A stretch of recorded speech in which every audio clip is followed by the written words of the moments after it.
أهلا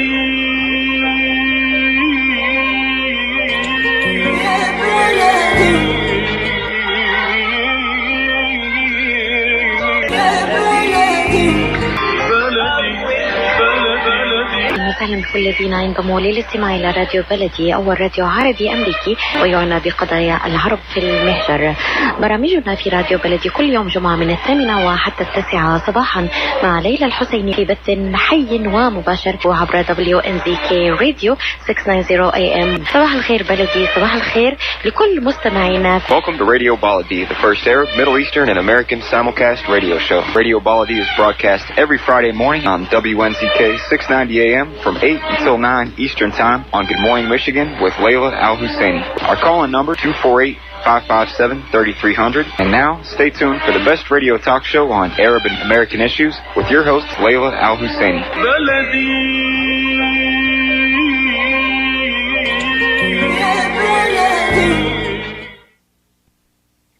Good morning and thank you for being with us. This is The Local Connection with Khalil Hachem, editor of wnzk.com. the fastest growing digital business magazine in the Middle Eastern communities in Michigan. It's Friday, January 22nd, 2021. It is a cold day and it's going to be colder, so stay warm. In fact, they're also forecasting for a little bit of wind, which, as you well know, the wind makes it a little bit colder as well. We're not complaining, though. We don't have to shovel snow today, so we're good. Thanks again for being with us. The number here is 248-557-3300. Please give us a call if you have any question or comment in Arabic or in English. As you well know, we have had a historic few weeks after an attack on the Capitol. Almost last week, President Biden has been sworn in as the 46th President of the United States under tight security and thousands of troops guarding the Capitol.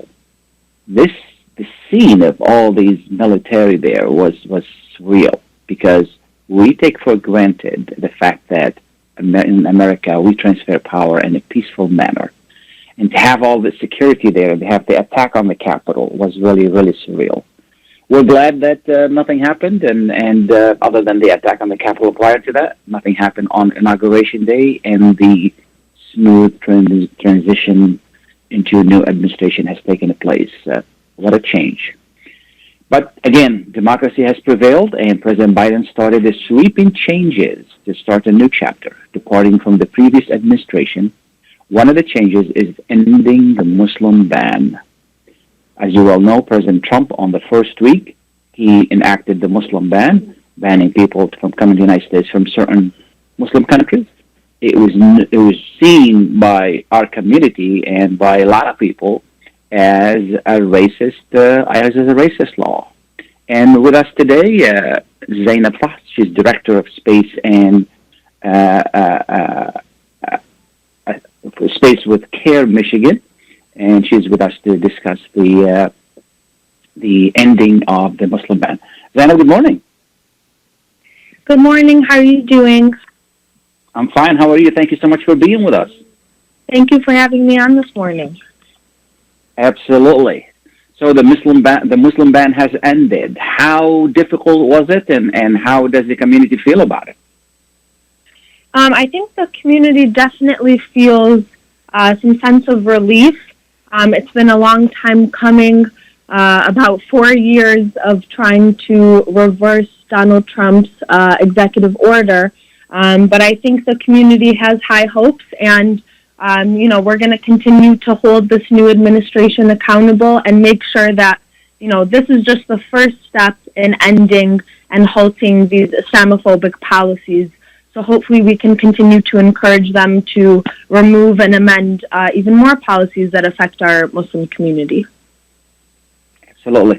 And how difficult was the ban? And did you receive a lot of complaints about it? Yes, CAIR chapters nationwide received many complaints, including our Michigan office.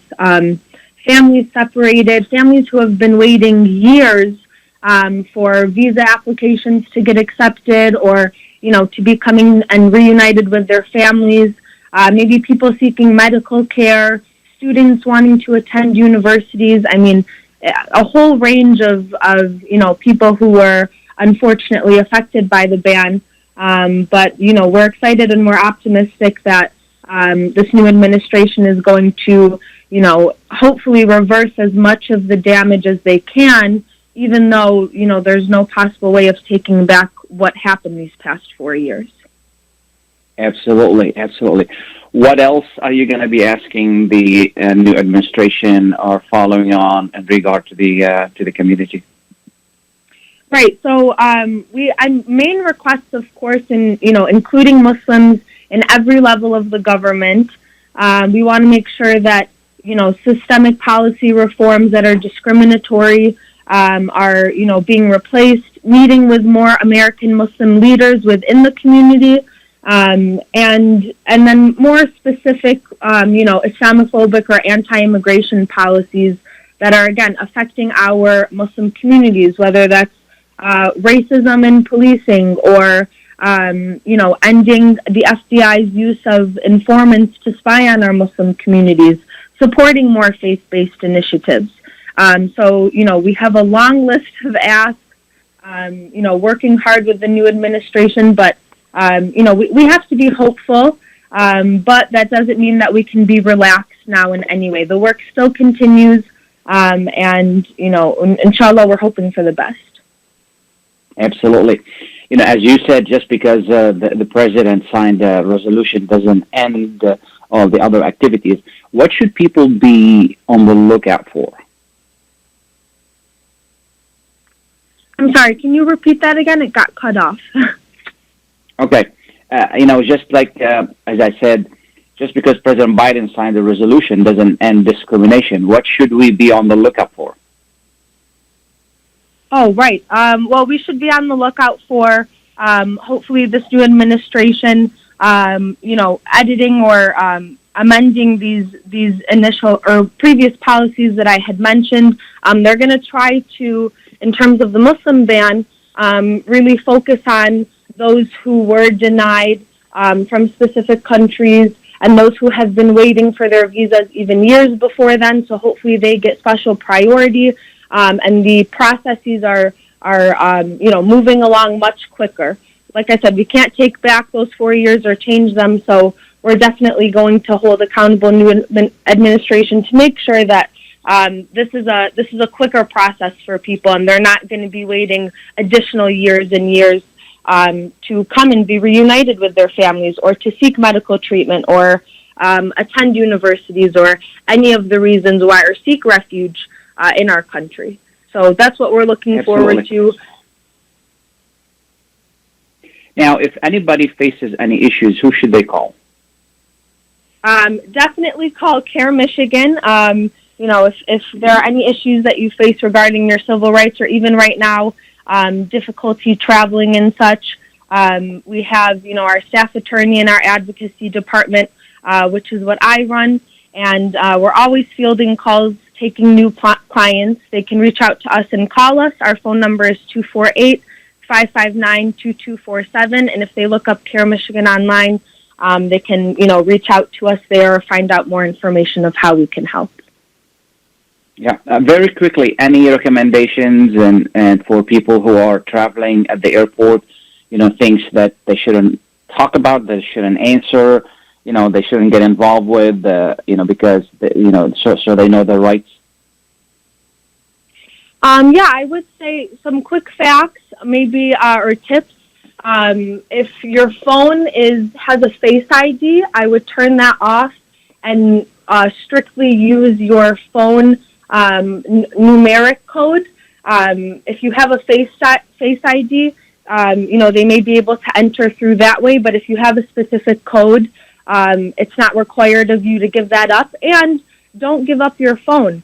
A lot of times, you may be asked to do certain things, but it's not required of you, so you don't need to give up, personally your information, especially when it doesn't have to do with your traveling. So,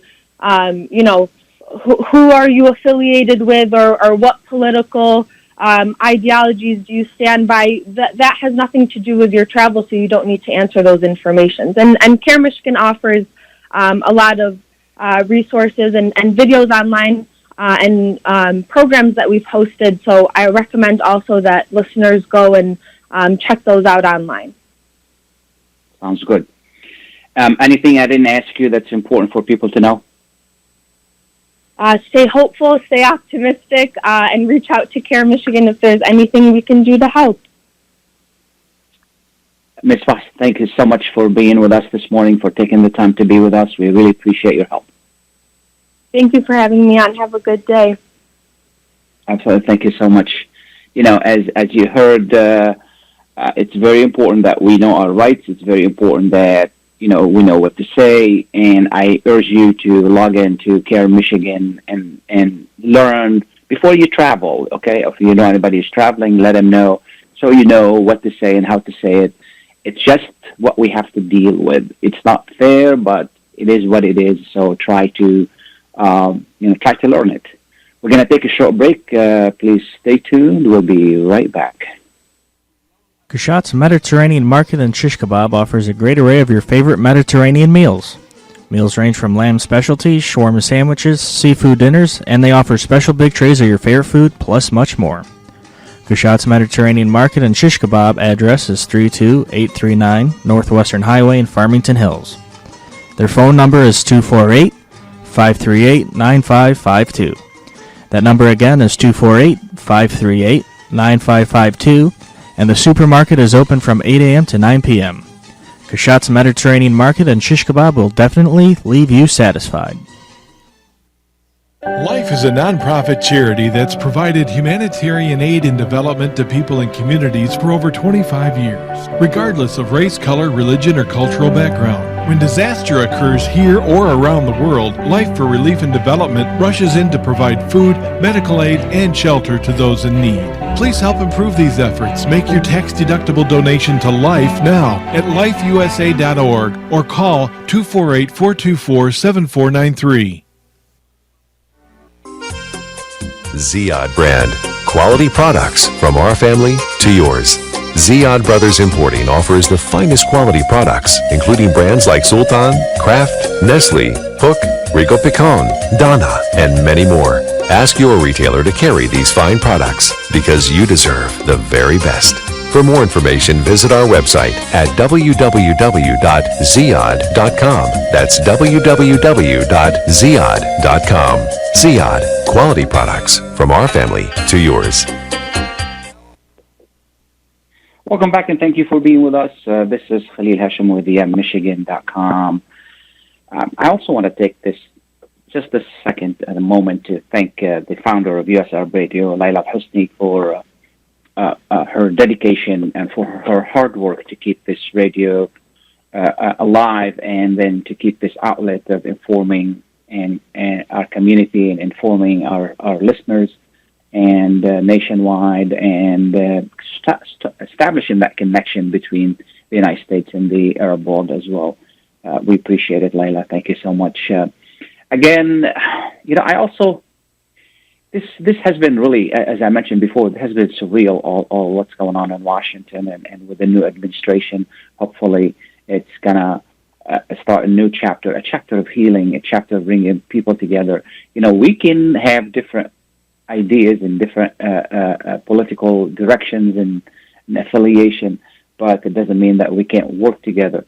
I want to recognize, really, I was watching the inauguration, and I want to recognize Vice President Pence.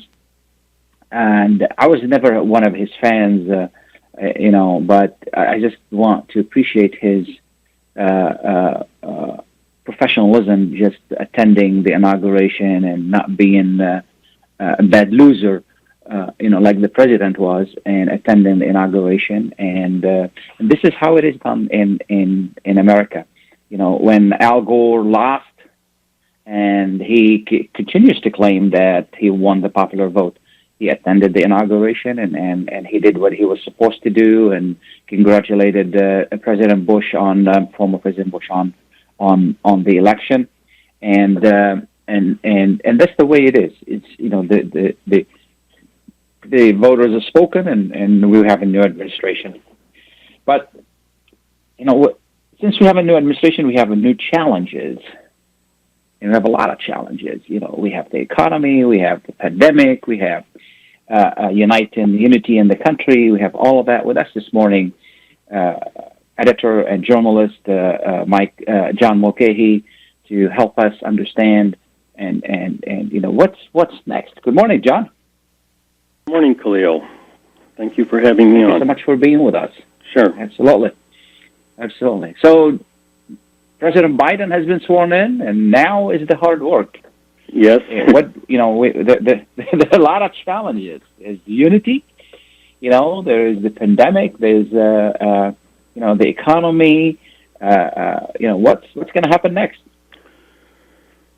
Well, I'm not exactly sure what's going to happen next. Obviously, one of the things you asked me to think about was what can Biden do to succeed, and exactly.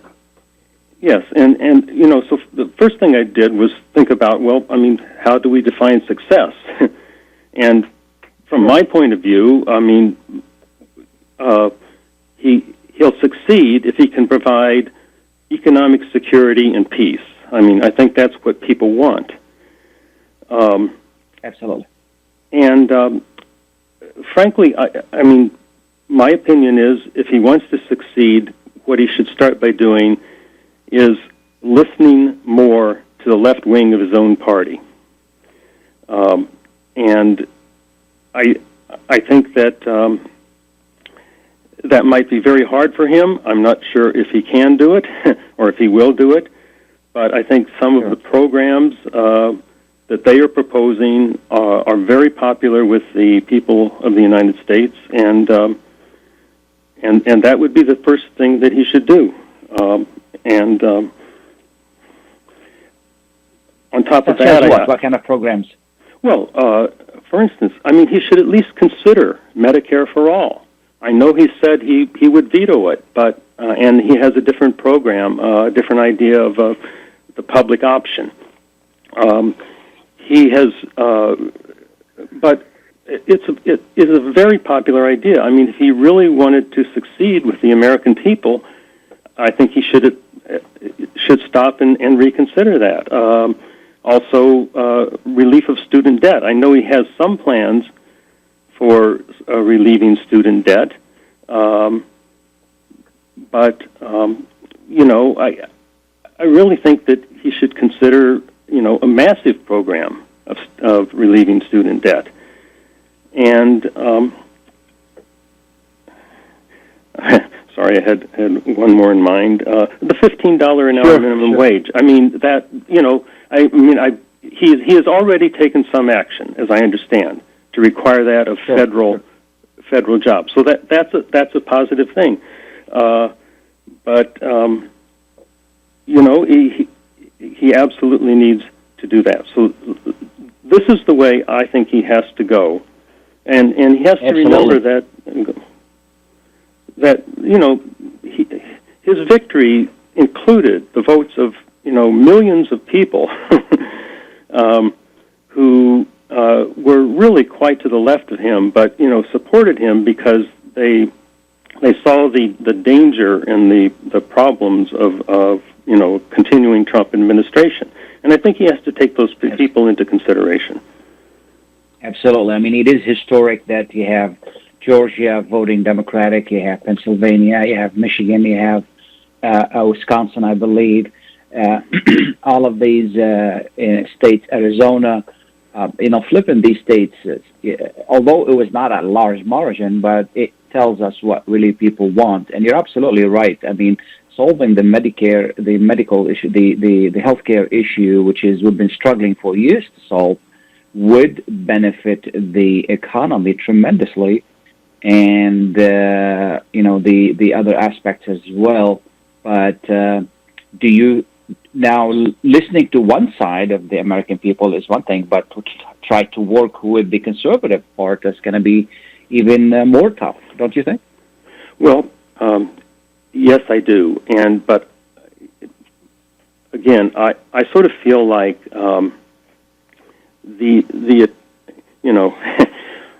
I don't mean to be like somebody who would be like sowing, the seeds of division and so forth. But I really question whether the efficacy of trying to compromise or trying to somehow get the Republican Party on board. I realize his situation in Congress is, he has just the literally thinnest possible margin in the Senate. But I don't think that just kind of giving in is the way to go. I mean, why not go out and appeal to the American people and not accept a halfway compromise or a halfway program, but actually, even if it takes longer to get there. Appeal to the American people. Use that power that he has to kind of rally people. That would be if I were advising him, that would be my advice. And not to be mean, just take advantage of the division that is now insist in the Republican Party. I mean, the Republican Party is divided right now. Part of it is becoming a little bit extreme to the right, and the other one really doesn't know where to go. And if President Biden plays it well, he can benefit from that division and bring in some Republicans on board. Look at the immigration proposal that he made, and immediately some Republicans went against it. I was really surprised to hear Rubio, of all people, who is the son of an immigrant, is against that immigration reform. It's just amazing.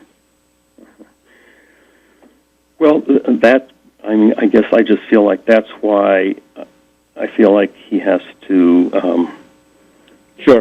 not feel that he has to somehow,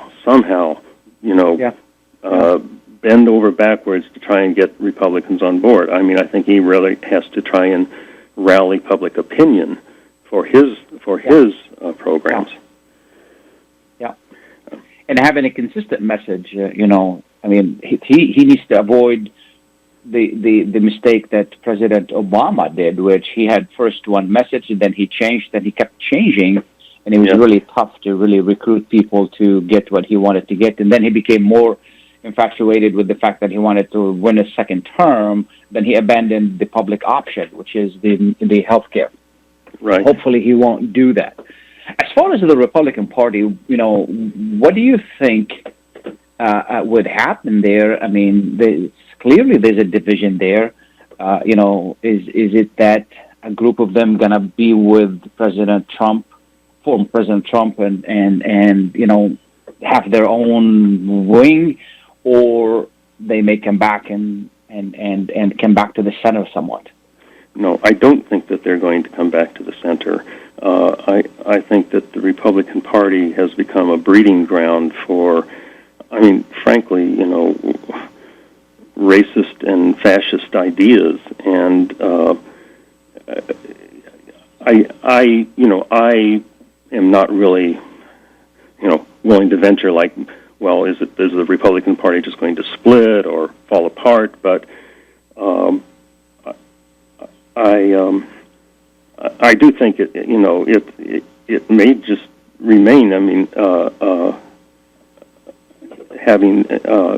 Remain as a party that has these really extreme and disquieting characteristics, and unless and until they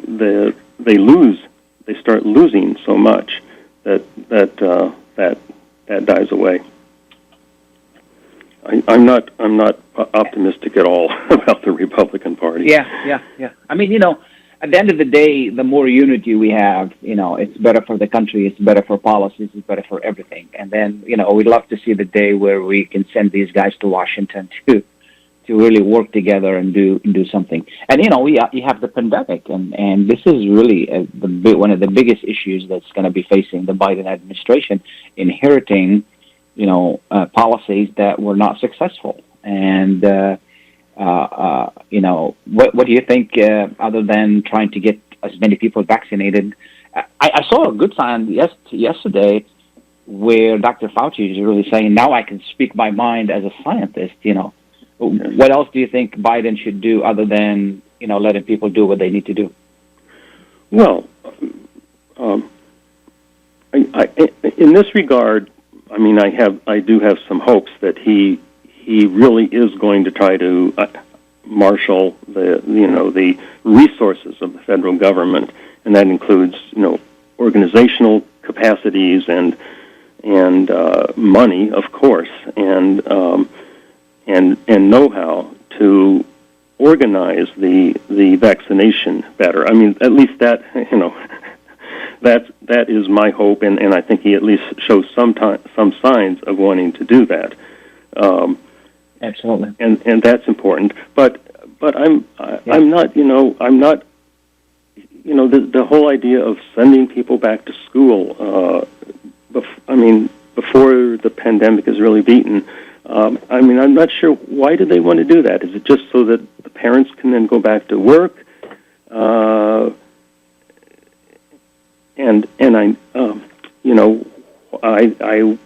wonder if there shouldn't just be more support. Literally financial support for people staying home. Yeah. So I agree with you. You really cannot get back to normal if you don't defeat the virus. And going back to school is, they've done it before, didn't work, and then they went back home, and then if the virus is not defeated, the same thing would happen. I agree with you 100%. Mm-hmm. So, hopefully, I'm sorry, go ahead. Well, I was going to say, there's another whole area that, of course, the presidency involves, and that's foreign relations. And, I think, again, a way to succeed would be to, try harder to reduce rather than ramp up tensions abroad. And, it troubles me a little bit that President Biden seems to be making, noises about somehow being more confrontational with Russia. And I have to ask myself why. Exactly. And so, and again, he does seem to be on the right path with wanting to restore the nuclear agreement with Iran, but I don't think he should allow himself to be sucked into trying to get more out of it. I don't know really what Iran's position is going to be now, but if they were willing just to go back to the previous existing one, just as it was, and not try to eat some more concessions out of them, I think that's the route he should go. So conciliation, reduce tensions abroad, not ramp them up. Absolutely. Well, John, I want to thank you so much for taking the time to be with us, and hopefully President Biden is listening and he can listen to us. Yeah, I hope so too. And act some of these suggestions. All right. Thank you so much. I really appreciate it, John. Thanks. Sure. Bye. Absolutely. Bye. Going to take a short break. Please stay tuned. We'll be right back. When it comes to reproductive medicine, IVF Michigan fertility centers are the recognized leaders. With locations in Bloomfield Hills and 5 other cities in Michigan and Ohio, IVF has experts in all aspects of the field. As a founding member of IVF Michigan Fertility Centers, Dr. Nicholas Shama is one of the leading reproductive endocrinologists in Michigan and Ohio. Dr. Shama has performed over 10,000 IVF cases and has helped thousands of couples fulfill their dreams of parenthood. American board certified in both obstetrics and gynecology and reproductive endocrinology and infertility, Dr. Nicholas Shama is a very caring, compassionate, expert physician that understands not only the medical but also the emotional toil of infertility on his patients. When it's time, get personalized care from Dr. Nicholas Shama at IVF Michigan Fertility Centers in Michigan and Ohio. Call toll-free 855-952-9600, 855-952-9600.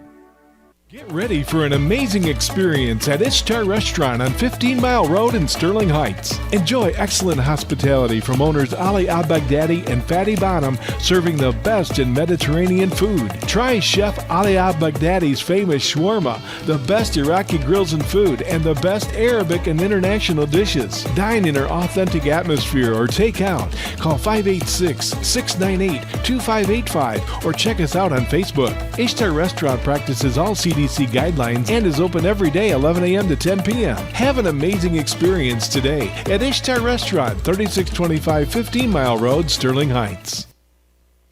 When you're looking for the best in optical care, Dr. Imad Nakash is your doctor to see. With years of experience and thousands of successful procedures performed, you can trust your eyes to Dr. Imad Nakash. See Dr. Imad Nakash and his professional staff for your eye care needs. There's 2 locations to serve you. In Hazel Park, call 248-336-3937. 248-336-3937.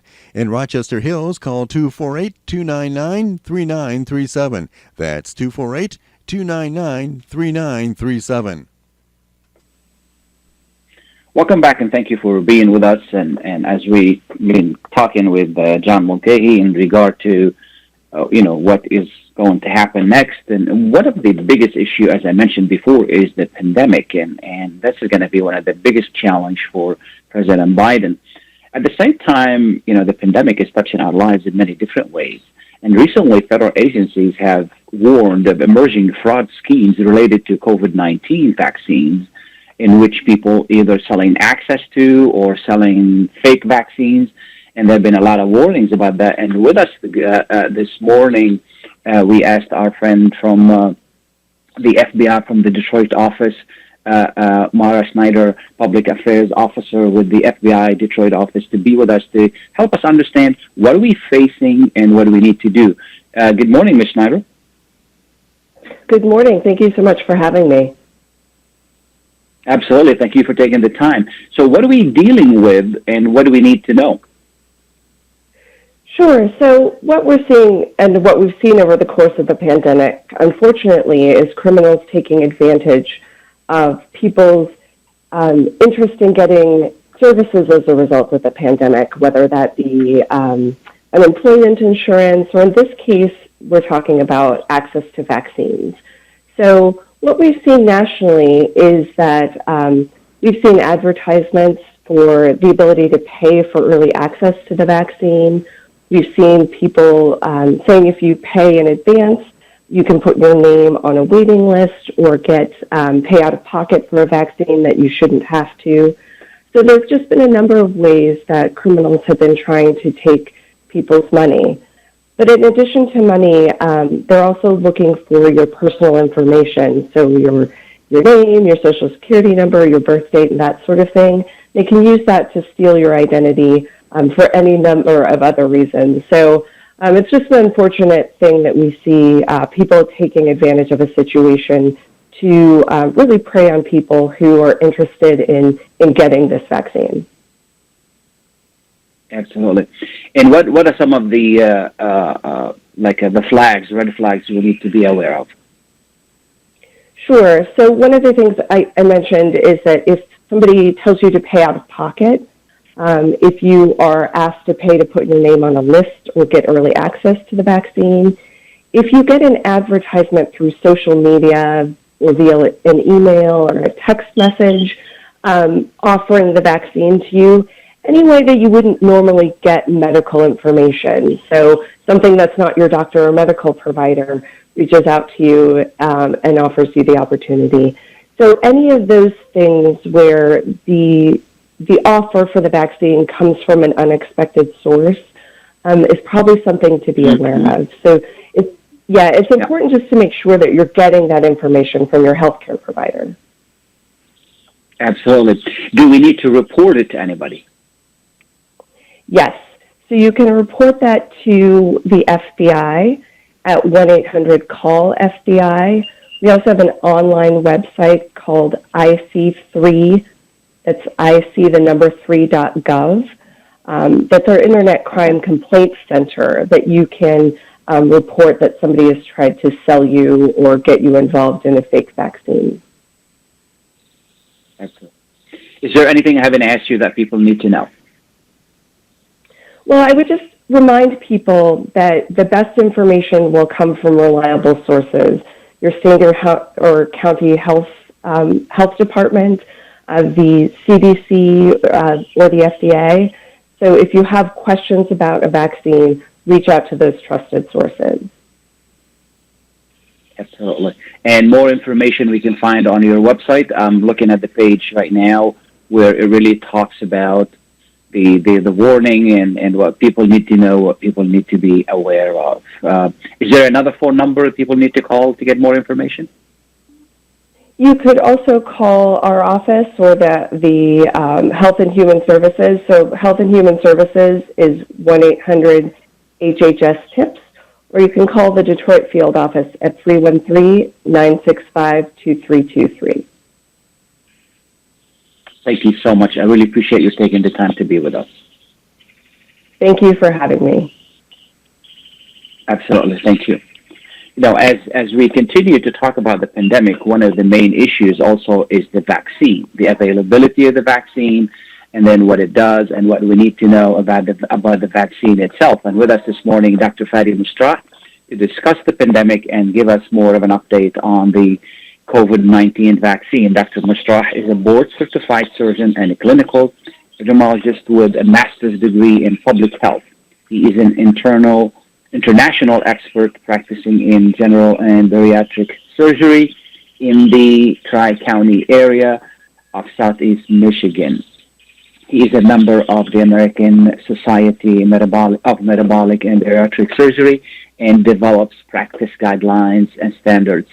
He offers surgical weight loss solutions using advanced techniques to help improve health and decrease the risk of COVID-19. Good morning, Dr. Mustarah. Yes, good morning, Khalil. Good morning to you and your listeners. Thank you so much. Appreciate you taking the time to be with us. Oh, it's good to be back and discuss some of the health news updates with you. Absolutely. At this moment, what do we need to know about the COVID-19 vaccines and what are the available vaccines on the market? Well, there's a lot of updates, as you've been talking about. We have a new president. We have Dr. Fauci back on the main stage. And like you mentioned, there are vaccines that are being rolled out. And so I think what I can offer today is maybe a quick, brief update and talk about the two main vaccines that people are getting today in their arms. And just by way of background, by the middle of last week up to this week, we've had over 24 million cases of COVID in this country. We've had, unfortunately, over 400,000 deaths. The death rate is low. Keeping things in perspective, it's about 1.7%. And about 8.6% of the people being tested are testing positive still to date. And the other update is we have a UK variant that's on the scene with over about 80 or 85 cases already diagnosed in the United States, one of which is in Washtenaw County here in Michigan. So why I mention this is because it's going to have relevance to our vaccination campaign. So far, we've managed to distribute over 31 million vaccines throughout the country. Over 12 million, however, have been administered to people.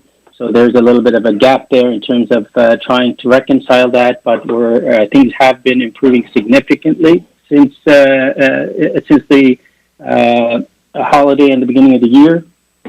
In Michigan alone, I'll be happy to tell you that there's been over 1 million vaccines distributed, with over about 600,000 being administered, and there's active administration happening throughout the state. The two vaccines that are being given are, as we all know, the Pfizer-BioNTech vaccine and the Moderna vaccine. Absolutely. Now, typically it takes about 2 years to develop a vaccine. How was the COVID-19, or these two vaccines you mentioned, been developed so quickly? That's a good question. And yes, typically it does take many years to develop vaccine and to assure their safety and effectiveness, and then to go on and manufacture them on a mass scale. So how this happened was because, a concerted effort on a federal level and a scientific level to accelerate the timeline. There was a lot of funding made available for that to happen so that things aren't being done in sequence, one after the other, but rather simultaneously. In fact, pharmaceutical companies even received funding to start the manufacturing process and getting everything ready for vaccine rollout before the vaccines were finally approved, knowing that this will all be stopped if they were found unsafe, but if they were found safe, that it will roll out. So having everybody kind of working together in a well-greased engine resulted in our ability to deliver these vaccines in such a remarkable time scale. Absolutely. Now, a lot of people kind of, when they heard the word mRNA, they thought that it can alter their DNA. So they're confusing mRNA with DNA. So what is mRNA and can it alter DNA? Okay, let's start with the quick answer is rest assured, no. The COVID-19 vaccines that are currently available to you cannot alter your DNA. Yes, they are messenger RNA vaccines, but they cannot alter your DNA. These vaccines don't enter your genome, don't enter the nucleus, the center of your cell that harbors the genetic code, the genetic material. In fact, it's a message. This messenger RNA is a piece of message that the cell in our body takes up and uses it as a recipe or blueprint, if you will, to make the right or appropriate proteins that our body then sees as foreign and then induces an immune response. 2. So whoever has an anxiety about it changing our genetic code, it does not do that. The natural processes of our body take over, and after receiving the doses of that vaccine, the messenger RNA from the vaccine is actually destroyed by our own cells, leaving no permanent mark in our body. Yeah. Is this something that people have to take every year? I mean, how long of a protection does it offer? We don't know yet whether you need to take it every year. But it certainly is a possibility. The protection, the duration of the protection is something to be watched over time. It takes about 14 days for your body to stimulate, to give you the immunity, to give you the protection, and that's only after you take both doses. How long this lasts is yet to be established. We know, for example, some vaccines are lifelong and others are seasonal. The flu vaccine is seasonal. Coronavirus, like the adenoviruses and the flu viruses, basically can mutate and change slowly over time. So will there be vaccines needed in the future? Is this going to be done more often than once a year? Is yet to be determined. But the good news is, if you're using the messenger RNA technology, the new vaccines can be developed rather quickly, and when the need arises. Speaking of mutation, does the vaccine cover the new strains of that we keep hearing about of COVID-19? Well, right now the answer is yes. It does provide coverage. The new strain I mentioned, the UK variant B117 or B117. Right now, scientists and researchers believe that there has not been enough changes to the spike protein for the vaccines to fail on us. We're expecting really good coverage still with the current vaccine. Excellent. Can one get a COVID-19 from the vaccine? And the answer to that is no. You're not going to get COVID from the vaccine. You're also not going to test positive because of the vaccine. But bear in mind, it takes time for your body to develop immunity. So if you take the first dose of the vaccine, you're not fully protected. And when you take the second dose of the vaccine, that's when you get your maximum protection, which is expected to be in the range of 94 to 96%, depending on which of the two vaccines. So, you take the Moderna versus the Pfizer-BioNTech, they're both expected to give the same level of protection at this point. And in the meantime, until your body develops this immunity, you can still pick up COVID just from the community and from transmission. So that wouldn't be from the vaccine itself. So if you do develop symptoms after getting a vaccine, like a headache, like a fever, like feeling unwell, that is actually more your initial body's immune response. That's telling you your body's doing what it's supposed to do and developing that immunity reaction to the vaccine, as opposed to you actually getting COVID. But stay vigilant, practice all the same careful measures. Absolutely. Go ahead, sorry. Can one transmit coronavirus? can some if I get the vaccine and I'm protected, but if I'm exposed to the virus, it might not harm me. But can I, transmit it to somebody else? Yeah, and that's another area of unknown at the moment. We just don't know if the vaccine will reduce viral transmission. We know it'll protect the person that is immunized with it, but we don't know whether that will affect their ability to spread a virus if they carry it on their person and then interact with the community. So the message is you still need to wear a mask after you're vaccinated. It will take months for the majority of the people to be vaccinated around us. And why is that important? Because that's when we develop herd immunity. And until that happens, it's important to practice good social distancing, washing our hands, and take all the precautions we've gotten used to for the foreseeable future, because these really are the true defense against this virus and during this pandemic, until we develop that herd immunity. And what I mean by that herd immunity, by that term, it's when the big bulk of the population has developed immunity, so it forms kind of a wall, if you will. So when the virus meets this group of people that are immunized, it just can't penetrate and spread because the people don't transmit it. And that's what we mean by that concept. Until then, practicing good... Absolutely. How many doses do we need to achieve that? Right now, with the vaccines available, you really need to be committed to taking 2 doses. Meaning the Pfizer vaccine requires 2 doses separated by about 3 weeks. The Moderna vaccine requires 2 doses separated by 4 weeks. But the message here that I would like to leave with your listeners is really be committed to take 2. When you go to make your appointments, make sure you get your appointments for both. There's a lot of logistic challenges with rolling out the vaccine. We have gotten better in the last 3 weeks to make sure people get their dosages, but, be committed to the whole process. Think about whether you want to do it or not. Don't think you can just go for one and drop the other unless it's not available for you. But the idea is let's all be socially and socially responsible and health smart about this to aid the public health effort in delivering this vaccine to our community.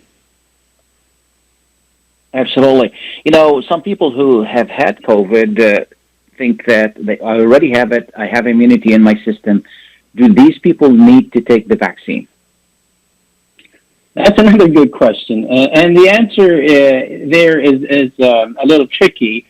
We know right now that if you develop COVID and you recover from it, you develop the antibodies. So technically, the current CDC recommendations are for you not to worry about getting a vaccine, but for at least the first 3 months after you recover. What happens after 3 months is still questionable, and there may be a role in getting vaccinated after 90 days have passed since you've recovered from COVID, but there's certainly no rush to go and sign up for a vaccine now or request it if you've recovered from it. That being said, we don't have evidence to suggest that after 3 months you're going to get worse off and that a vaccine is really needed. It's just we're going by our current state of knowledge right now. Absolutely. So there's still a lot more to learn. Yeah. Is there anything I haven't asked you that people need to know? No, I just want to put people at ease about the vaccine. There has been a lot of misinformation and false information out there that has created a lot of unnecessary anxiety. On a public health level, remember these vaccines have been tested in thousands and hundred thousands of people. So on a public health level, and it is recommended as a public health strategy to combat COVID and get us to a better place, both health-wise and economically. On an individual level, it's all about the risk versus benefit. And if anyone is still concerned or has anxiety, the recommendation is to really make an effort to discuss this with their health provider, and they can look into the risks and benefits for that particular individual and whether a vaccine should be encouraged immediately, or there are reasons to wait on receiving the vaccine. For example, you mentioned one. If you've already had COVID, you really need to rush and contribute to the pipeline of vaccination or not, etc. Yeah, absolutely. And the real message is the vaccine have been established as. Sorry. Absolutely. As always, I want to thank you. We enjoyed your answers and the information you provided, and I want to thank you for taking the time to be with us, and wish you a nice and warm, safe day. You're very welcome. Happy to be here. Thank you, and thanks to your listeners. Thank you so much. I appreciate it. We're going to take a short break. We'll be right back. Please stay tuned. Are you going to start a restaurant or grocery store soon? Do you need floor plans and designs? Call Naji Abood at 734-744-9796. Do you want to buy kitchen and restaurant equipment at discount prices? Call Naji Abood now, 734-744-9796. New Concept Products and Design, the trademark of kitchen equipment. 5% discount on all purchases of $75,000 or more. New Concept Products and Design, new location, 31185 Schoolcraft in Livonia. Learn more at www.newconceptproducts.com. Call Naji Abood, 734-744-9796. At Top Rehab Physical Therapy Clinic in Dearborn, we provide effective physical therapy sessions in order to limit pain and discomfort. Top Rehab provides physical therapy care for any diagnosis prescribed by a physician, and we regularly see and treat conditions such as stroke, TMJ, fibromyalgia, sciatica, joint pain, and more. We use a variety of pain management methods, including modalities, soft tissue mobilization, and therapeutic exercise. If you're in need of physical rehabilitation or physical therapy, get the highest quality health care at Top Rehab. Most insurance is accepted, and we're open Monday, Wednesday, and Friday 8 to 6, Tuesday and Thursday 8 to 5, and Saturday 10 till 2. Call for an appointment today at 313-846-0555. That's 313-846-0555. Choose Top Rehab Physical Therapy Clinic on Michigan Avenue in Dearborn. Life's too short to be in pain. Enjoy the first Syrian-style cuisine in Michigan. At Damas Cuisine and Catering, you'll find a wide selection of Syrian foods and sweets in our menu, like frikeh, hoizi, grape leaves with steak, mishawi platter, hot mahashi, char-grilled kebab, shawarma, and much more. Get super fast delivery from Damas Cuisine and Catering right to your door. Order online at damascuisine.com/menu and track your order live. Damas Cuisine and Catering, 28841 Orchard Lake Road in Farmington Hills. Call 248-987-4985.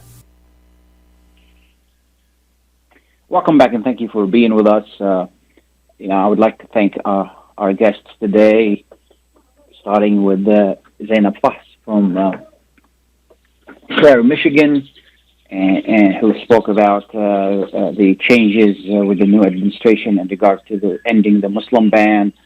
John Mulcahy discussing the what possibly some of the focus that really the Biden administration should focus on, specifically healthcare, student loans, and providing economic opportunities to more people that would benefit everyone, regardless of whether you're red and blue and Republican and Democrat and independent and so forth and so on.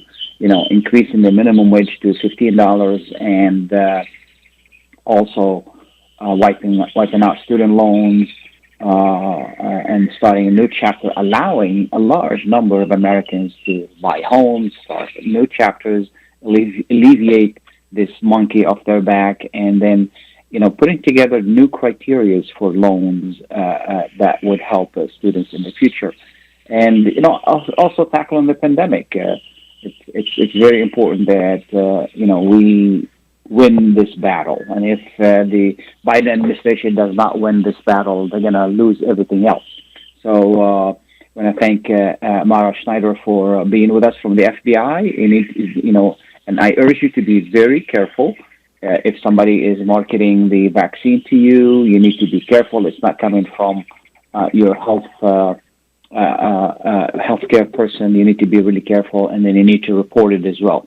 And I want to thank Dr. Mustarah for his great information and the presentation on the vaccine, and hope that that information is going to help you. Please let us know if you have any additional questions. And lastly, I just want to put a plug in very quickly to, as you well know, I'm involved with the real estate and real estate investments, and the market it continues to be very hot. This is a great time to buy and sell. It's a great time to sell because you get good price for your home, for your property, because we don't have enough homes on the market. This is a good time to buy because at the same time, you can get a lot more loans, right now than before because of the interest rate is very low. And since the interest rate is very low, you can get more loan for your property. So this is a good time to really buy. So on the commercial front, there are quite a bit of property being offered. More is going to be offered later on. We expect some changes because most people are working from home. There are more properties that may be available. We have a few listings. If you're interested, give me a call, 313-819-0101. And, that market, depending on what really transpires with the COVID-19 and how quickly we can really tackle the pandemic, depending on that. So prices could go up and down. Here's a question that everybody keeps asking me every time they call me is, are the prices of homes going to go down? Well, there are no indications that the prices are going to go down. Sales are not as high as they used to be because we don't have enough homes on the market. Okay, if we had more homes on the market, then the sales are going to go up. I have 4 or 5 clients who are looking for homes. We can't find good homes for them because we don't have enough homes on the market. I have a few people who are looking for warehouses, for other things that, for their businesses, and we don't have enough of those on the market. So if you own a property and you want to sell it, or you've been sitting on it for some time, or you're renting it and then you're not getting rent out of it, and for about a year or so and you're losing money, well, this is the time to really sell it. Give me a call, 313-819-0101, because we can help you get your money back. Specifically those who bought property after the 2008 debacle. Remember 2008 when the prices went way, way, way down, and the whole housing market, real estate market rather, just went bust. A lot of people some people who bought properties for almost nothing, and they've been sitting on it ever since. Well, now is the time to cash in on this pile of cash that you've been sitting on. So give me a call. I will help you get that money, and this is the best time to do it before any changes happen. We don't know what's going to happen. We don't know how things are going to change. What we know is the market is hot. You still can get really, really good prices, and we can sell it days on the market is like less than 25 days on the market. This is unbelievable. So anyway, give me a call, 313-819-0101. Again, I want to thank all of our guests. I want to thank Mike for a great production. It's starting to snow outside, so be careful if you have to go somewhere. It can get very slippery. And just remember, only working together we can succeed. This is a beautiful country, and we didn't get to this point by accident. We got here to be this beautiful country, this great country, because we work together. We're going to continue working together. Thank you so much for listening, and we'll talk soon. Bye now.